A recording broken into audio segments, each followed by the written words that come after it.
अभी तक हमने पढ़ा था कि प्रिंसिपल ऑफ मैनेजमेंट किन किन लोगों ने दिया है। तो हमने पढ़ा था हेनरी फेयोल ने दिया है और एफ डब्ल्यू टेलर ने दिया है। ठीक है। तो जो हेनरी फेयोल का प्रिंसिपल है वो एडमिनिस्ट्रेशन लेवल से रिलेटेड है। ठीक है। तो उन्होंने कुल 14 प्रिंसिपल दिए हुए हैं। ठीक। हेनरी फेयोल ने टोटल 14 प्रिंसिपल दिए हुए हैं। आज हम इसके बारे में पढ़ेंगे। ठीक है। तो पहला प्रिंसिपल है उनका डिवीज़न ऑफ वर्क। ठीक है। डिवीज़न ऑफ वर्क मतलब क्या है? कामों का बंटवारा, जो भी काम है उनको बांट देना। ठीक। जैसे कि एक ऑर्गेनाइजेशन है। ठीक है। तो ऑर्गेनाइजेशन में बहुत सारे काम होते हैं, तो उसको क्या है, एक स्पेशलाइजेशन के तौर पर जो भी काम है उससे रिलेटेड पर्सन को सौंप देना। ठीक। जैसे यहाँ पे लिखा है work should be divided into small task या जॉब। क्या है, काम को छोटे छोटे हिस्सों में बांट देना चाहिए। ठीक है। Each work to be perform by a specialist और ट्रेन्ड एम्प्लॉयज। ठीक है। तो मेरे कहने का मतलब ये है और इनके भी कहने का मतलब ये है कि अगर अकाउंट्स डिपार्टमेंट को संभालना है, ठीक है, तो जो अकाउंट से रिलेटेड नॉलेज रखता होगा उसको उस जॉब के लिए अपॉइंट करना। ठीक है। तो वो वर्क का स्पेशलाइजेशन भी हो जाएगा। ठीक है। और वो काम आसानी से किया जा सकता है। ठीक। जैसे मैं इसके पहले भी एक एग्जांपल देख चुका था कि अगर मार्केटिंग वाले से हम अकाउंट का काम कराएंगे तो वो उस काम को अच्छे से नहीं कर पाएगा। ठीक है। तो क्या है, इसके फायदे क्या होंगे? Leads to specialisation. ठीक है। तो क्या है, स्पेशलिस्ट लोगों को स्पेशल मतलब कि उनके एबिलिटी के अकॉर्डिंग काम भी दिया जाएगा। ठीक है। और इससे काम क्या होगा, बहुत अच्छे से होगा। एफिशिएंट एंड इफेक्टिव आउटपुट, तो इससे जो आउटपुट भी हमें मिलेगा वो क्या होगा, काफ़ी एफिशिएंट होगा और इफेक्टिव भी होगा। ठीक है। जैसे एक एग्जांपल देख लीजिए, in a company there are separate departments for finance. ठीक है। फाइनेंस का काम फाइनेंस वाले करेंगे, सेल्स का काम सेल्स वाले करेंगे, प्रोडक्शन का काम प्रोडक्शन वाले करेंगे, परचेज का काम परचेज वाले करेंगे, ह्यूमन रिसोर्स जो क्या एम्प्लॉयज़ को अपॉइंट करते हैं वो इस काम को करेंगे। ठीक है। तो ये क्या है, ये अलग अलग तरीके से क्या करेंगे, ये फंक्शनल स्पेशलाइजेशन देंगे। ठीक है। इस तरीके से हम किसी भी काम को बहुत अच्छे तरीके से कर पाएंगे। ठीक है। और वो समय पर और कम वेस्टेज के साथ हो पाएगा। ठीक। अब दूसरा प्रिंसिपल क्या है, अथॉरिटी एंड रिस्पॉन्सिबिलिटी। ठीक है। अथॉरिटी का मतलब क्या होता है, पावर टू टेक डिसीजन। ठीक है। क्या कि वह पावर मतलब कि जिससे आदमी क्या कर सकता है, डिसीजन ले सकता है। Obligation to complete the duty, और ये क्या है, एक तरीके का दायित्व है जो काम को खत्म करने का होता है समय पर। ठीक है। तो अब यहाँ पे सबसे बड़ी चीज़ क्या है कि अगर अथॉरिटी किसी को ज़्यादा दे दी जाए तो वो अथॉरिटी का मिसयूज़ करेगा, और अथॉरिटी किसी को कम दे दी जाए और रिस्पॉन्सिबिलिटी ज़्यादा दे दी जाए तो वो क्या है, काम को सही समय पर ख़त्म नहीं कर पाएगा। तो इसलिए मैं ये कहूँगा, और इनके भी कहने का मतलब ये है कि authority is equal to responsibility. ठीक है। कि आप जिसको जितनी अथॉरिटी दे रहे हैं, ठीक है, उस हिसाब से उसका काम भी होना चाहिए, ना कि ज़्यादा ना कि कम। तो इसके सिग्निफिकेंस को देखते हैं कि if authority greater than responsibility it will be miss use. ठीक है। तो अथॉरिटी अगर किसी को दे दिया जाए और रिस्पॉन्सिबिलिटी कम दे दी जाए तो वो क्या करेगा, उसका मिस यूज करेगा। If responsibility greater than authority, the subordinate will not be able to complete his or work। ठीक क्या है, और जब हम अथॉरिटी कम कर देंगे और रिस्पॉन्सिबिलिटी ज़्यादा कर देंगे तो अब क्या होगा, जो सबऑर्डिनेट्स हैं वो अपने काम को समय पर कंप्लीट नहीं कर पाएंगे।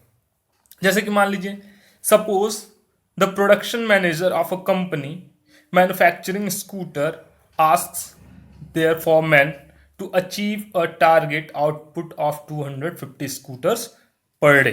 ठीक है। क्या है, प्रोडक्शन मैनेजर ने क्या किया, अपने जो उसके वर्कर्स हैं उनसे कहा कि तुम्हें 250 स्कूटर्स रोज बनाने हैं, ठीक है, but does not give a required authority to use tools and material from store. और क्या है, उन्हें इस बात की अथॉरिटी नहीं दिया कि जो भी जरूरी सामान है वो उसको यूज कर सकें। तब क्या होगा, इसका रिजल्ट क्या होगा, the foreman is not the foreman is not able to achieve the target. इस तरीके से जब उसको रिस्पॉन्सिबिलिटी दे दी गई लेकिन अथॉरिटी नहीं दिया गया टूल्स को यूज करने के लिए, जो भी रिक्वायर्ड टूल्स हैं, तो इससे क्या होगा, टारगेट टाइम पर कंप्लीट नहीं हो पाएगा, ठीक है। He should not be blamed, और इसके लिए उस वर्कर को कोई ब्लेम भी नहीं कर सकता है, ठीक है। तो कहने का मतलब ये है कि जब भी अथॉरिटी आप किसी को दें तो उस हिसाब से रिस्पॉन्सिबिलिटी भी दें, ना कि ज्यादा ना कि कम।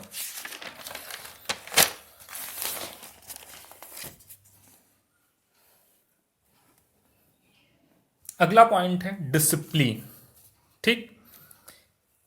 तो डिसिप्लिन ये किसी भी मैनेजमेंट के लिए सबसे इंपॉर्टेंट पहलू होता है, डिसिप्लिन। जहां पर डिसिप्लिन होगा वहां पर सारी चीजें सही ढंग से हो पाएंगी, ठीक है। क्यों, क्योंकि डिसिप्लिन होने से वर्कर्स टाइम पे आएंगे, ठीक है, वो समय पर काम खत्म करेंगे, ठीक। तो अब इसके बारे में पढ़ते हैं। Obedience to organisational rules. तो डिसिप्लिन का मतलब क्या है, जो ऑर्गेनाइजेशन का अपना रूल है वो क्या करेंगे, उसका पालन करेंगे। एंड एम्प्लॉयमेंट एग्रीमेंट, ठीक है, और जो भी एग्रीमेंट उनका कंपनी के साथ या ऑर्गेनाइजेशन के साथ हुआ होगा वो उनका भी अनुपालन करेंगे। Clear and fair agreement. तो क्या होना चाहिए, जब कोई भी एम्प्लॉयज हायर किया जाए, अपॉइंट किया जाए, तो उसके बीच जो भी एग्रीमेंट हो वो क्लियर होना चाहिए, फेयर होना चाहिए। जुडिशियस एप्लीकेशन ऑफ पेनल्टीज, ठीक है, और क्या है, किसी भी गलती के लिए, ठीक है, दंड का भी प्रावधान होना चाहिए। Worker and management both should honour their commitment, ठीक है। तो जो वर्कर है और जो मैनेजमेंट है, उन्होंने जो कमिटमेंट किया है उन दोनों को क्या करना चाहिए, वर्कर को भी और मैनेजमेंट को भी अपनी कमिटमेंट को पूरा करना चाहिए, ठीक है। जब अब इसके फायदे क्या होंगे, जब मैनेजमेंट अपने कमिटमेंट को पूरा करेगा तो सेटिस्फाई एम्प्लॉयज, मीन्स क्या कि एम्प्लॉयज सेटिस्फाई होंगे। जब वो सेटिस्फाई होंगे तो वो अपने काम को सही ढंग से करेंगे। अकम्प्लिशमेंट ऑफ वर्क या टारगेट। तो क्या है दूसरा पॉइंट, कि जब एम्प्लॉयज सेटिस्फाइड रहेंगे तो मैनेजमेंट का कोई भी काम अधूरा नहीं रहेगा, वो समय पर खत्म होगा और पूरी ही एफिशिएंटली तरीके से कम वेस्टेज में, ठीक है। मान लीजिए suppose management and worker have entered in to an agreement, एक एग्रीमेंट करते हैं मैनेजमेंट और वर्कर, ठीक है। क्या है वो agreement, workers will work over time without any additional payment in order to receive the company revive the company out of loss. क्या है, मान लीजिए ऑर्गेनाइजेशन इस समय लॉस में चल रही है, तो वर्कर ने क्या कहा कि जब तक कंपनी रिवाइव नहीं हो जाती, अपने लॉस को कवर नहीं कर लेती है, हम लोग वो ओवर टाइम करेंगे और उस ओवर टाइम का हम कोई एक्स्ट्रा पैसा चार्ज नहीं करेंगे। तो मैनेजमेंट क्या कहती है, management will increase wages when mission is achieved. तो क्या है, मैनेजमेंट कह रही है कि अगर हम लॉस को रिवाइव कर लेंगे तो हम क्या करेंगे, तुम्हारे वेजेस को भी बढ़ा देंगे। तो क्या होगा, both should honour their commitment. तो जब दोनों अपने कमिटमेंट को पूरा करेंगे तो क्या होगा, कोई भी ऑर्गेनाइजेशन बहुत सही ढंग से चलेगा, उसको लॉस की संभावना भी बहुत कम रहेगी। अगर यहीं पे मैनेजमेंट अपने इस कमिटमेंट को नहीं पूरा करता तो फ्यूचर में होने वाले लॉस को ये कभी रिवाइव जल्दी नहीं कर पाता। क्यों, क्योंकि ये जो है अपनी कमिटमेंट को कंप्लीट नहीं करता है, इस वजह से वर्कर क्या करेंगे, सही ढंग से काम नहीं करेंगे, ठीक है। अब अगला पॉइंट आता है यूनिटी ऑफ कमांड, ठीक। कमांड मीन्स ऑर्डर, ठीक। तो कहने का मतलब ये है कि जो भी ऑर्डर दिए जाए, ठीक है, मतलब जो भी ऑर्डर हो, किसी को भी ऑर्डर दिया जाए तो उस ऑर्डर को देने वाला है एक आदमी होना चाहिए, कोई एक बंदा, ठीक है, जो उस डिपार्टमेंट के लिए ऑथराइज्ड पर्सन है कि वही ऑर्डर दे सकता है, ठीक। अगर कई लोग एक ही व्यक्ति को अलग अलग ऑर्डर देंगे एक ही काम के लिए, तो वो ऑर्गेनाइजेशन का वर्कर कंफ्यूज्ड रहेगा और वो क्या करेगा वो उसे समझ में नहीं आएगा। ठीक है, तो कह रहा है one and only one boss every individual employees. ठीक है, अब जैसे आप लोअर लेवल पे आ जाइए। ठीक है, तो लोअर लेवल पे फॉरमैन होता है। ठीक है, जो अपने वर्कर्स पे पूरी तरीके से फोकस किया रहता है। तो उसको ऑर्डर देने का काम किसका है? फोरमैन का है। ठीक है, वो फोरमैन के अकॉर्डेंस अगर रहेंगे तो इनको कोई प्रॉब्लम नहीं होगी। अब फोरमैन कुछ अलग ऑर्डर दे रहा है, मिडिल लेवल पे आकर के एचआर कुछ अलग ऑर्डर दे रहा है, तो इससे क्या होगा? कंफ्यूजन होगी और काम सही ढंग से नहीं हो पाएगा। तो अगर यूनिटी ऑफ कमांड रहेगा तो इसका फायदा क्या है? To maintain discipline and order. ठीक है, इससे क्या है? डिसिप्लिन भी मेंटेन रहेगा और ऑर्डर जो दिया गया है वो सही टाइम पर कंप्लीट भी होगा। Help to solve ego clashes among superiors. ठीक है, और क्या होगा कि इसमें जो सुपीरियर्स के ईगो क्लैसेस होते हैं, इस तरीके की कोई समस्या नहीं आएगी कि मैंने उस व्यक्ति से ये काम कहा तो उसने मेरी बातों को नहीं सुना। ठीक है, तो इसमें क्या होगा? जो ऑथराइज्ड पर्सन रहेगा वही ऑर्डर दे पाएगा अपने सबऑर्डिनेट्स को, तो इस वजह से किसी तरीके का कोई ईगो क्लैसेस नहीं होगा। मान लीजिए कि ये सेल्स पर्सन है, जो मिडिल वाला है ये सेल्स पर्सन है। ठीक है, सेल्स मैनेजर कह रहा है किसी प्रोडक्ट को बेचने पे आप 10% का डिस्काउंट दीजिए, और यहाँ से फाइनेंस मैनेजर कह रहा है कि नहीं, इस पर 5% ही डिस्काउंट दो। तो सेल्स मैनेजर यहाँ पे क्या हो जाएगा? कंफ्यूज हो जाएगा और उसे ये नहीं समझ में आएगा कि वो 10% पे सामान को बेचे या 5% पे। तो यहाँ पे क्या आएगी? स्पीड स्लो हो जाएगी। ठीक है, इस वजह से या तो वैसे तो सेल्स मैनेजर ही सेल्स पर्सन को ऑर्डर दे सकता है, फाइनेंस मैनेजर नहीं दे सकता है। फाइनेंस मैनेजर सेल्स मैनेजर को ये ऑर्डर दे सकता है कि काम इस तरीके से करो कि ज़्यादा से ज़्यादा प्रॉफिट आए, और इसको ऑर्डर देने का काम सेल्स पर्सन को केवल सेल्स मैनेजर का ही हो सकता है। ठीक है, इस वजह से अगर यूनिटी ऑफ कमांड रहेगी तो किसी तरीके की कोई प्रॉब्लम नहीं आएगी, काम में रुकावट नहीं आएगी।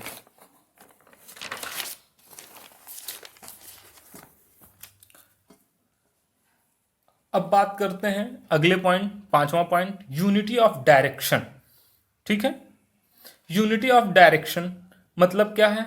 One head and one plan. ठीक है, मतलब कि अगर कोई डिपार्टमेंट है, ठीक है, तो उस डिपार्टमेंट का प्लान एक ही होना चाहिए। उस पूरे डिपार्टमेंट को उस प्लान के लिए ही काम करना चाहिए, उस प्लान के ही डायरेक्शन में काम करना चाहिए। ठीक है, ना कि उसका कुछ अलग प्लान हो। ठीक है, मतलब कि हर पर्सन का अपना अलग अलग प्लान हो, नहीं। इसमें क्या होता है, जब आप उस एक कॉमन गोल की ओर काम करेंगे तभी डायरेक्शन में यूनिटी आएगी। ठीक है, one head and one plan. ठीक है, एक हेड है, एक डिपार्टमेंट है, तो उसका एक ही प्लान होना चाहिए और उस प्लान को सारे सबऑर्डिनेट्स को फॉलो करना चाहिए। ठीक, all unit of an organization should be moving toward the same objectives through coordinate and focused efforts। ठीक है, तो क्या हो रहा है? कह रहा है कि वो जो ऑर्गेनाइजेशन है उस ऑर्गेनाइजेशन के सारे यूनिट्स को उस सेम ऑब्जेक्ट की ही ओर काम करना चाहिए अपने कोऑर्डिनेट्स के साथ।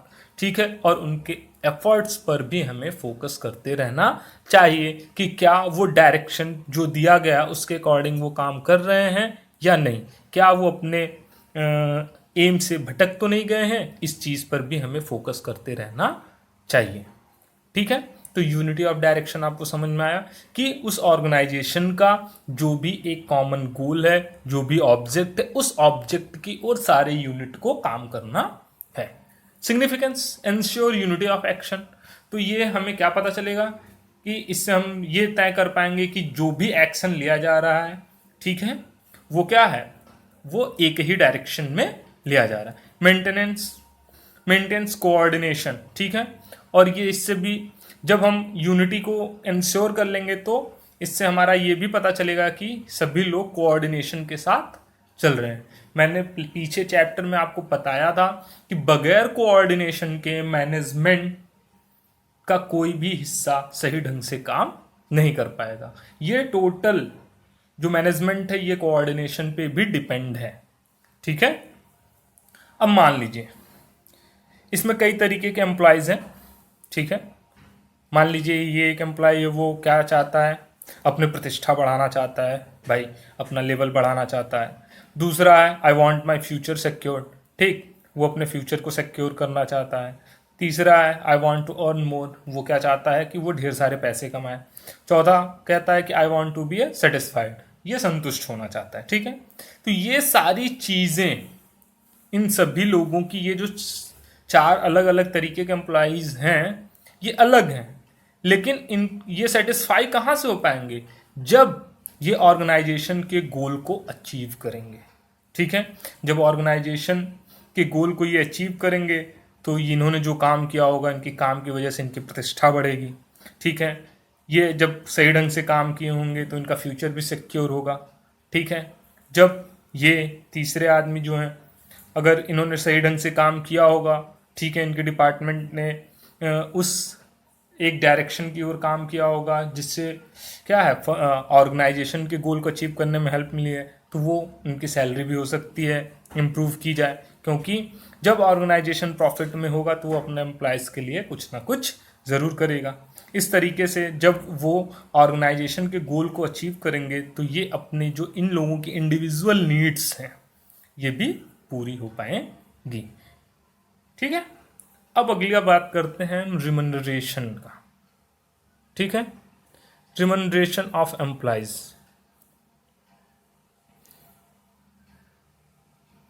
रिमनरेशन of employees, just and equitable remuneration, salaries and wages. क्या है मतलब कि कॉम्पिटिटिव और एक जैसा रिमनरेशन इनको मिलना चाहिए। ठीक है, जैसे कि मान लीजिए अगर कोई एम्प्लॉयज़ है, मतलब दो सेम तरीके की कंपनियां हैं, दोनों सेम लेवल पे हैं। ठीक है, तो अगर किसी कंपनी को, ठीक है, किसी कंपनी में एक अकाउंटेंट या एक क्लर्क को 10,000 की सैलरी दी जा रही है और जो दूसरी कंपनी है, ठीक है, उसमें 6,000 सैलरीज दी जा रही है। ठीक, तो इससे क्या होगा, ये इक्विटेबल सैलरी नहीं कही जाएगी। ठीक है, क्यों, क्योंकि कंपनी सेम है। ठीक है, दोनों का लेवल सेम है। इस हिसाब से अगर वहाँ पे क्लर्क की सैलरी 10,000 पर मंथ है तो दूसरी कंपनी में भी उस सैलरी को 10,000 पर मंथ होना चाहिए। ठीक, at the same time it should be with in the paying capacity of the company. क्या कह रहा है कि उस समय जो भी कंपनी की पेइंग कैपेसिटी हो वो उस पर डिपेंड करता है।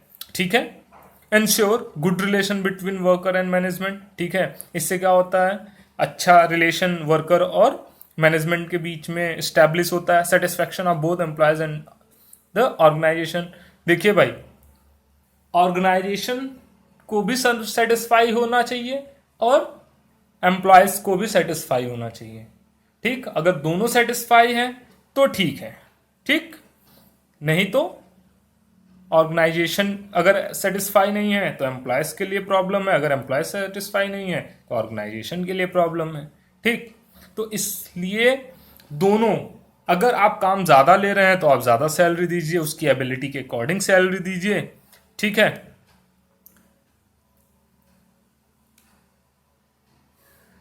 तो क्या समझ में आया आपको कि अगर एम्प्लॉयज, ठीक है, किसी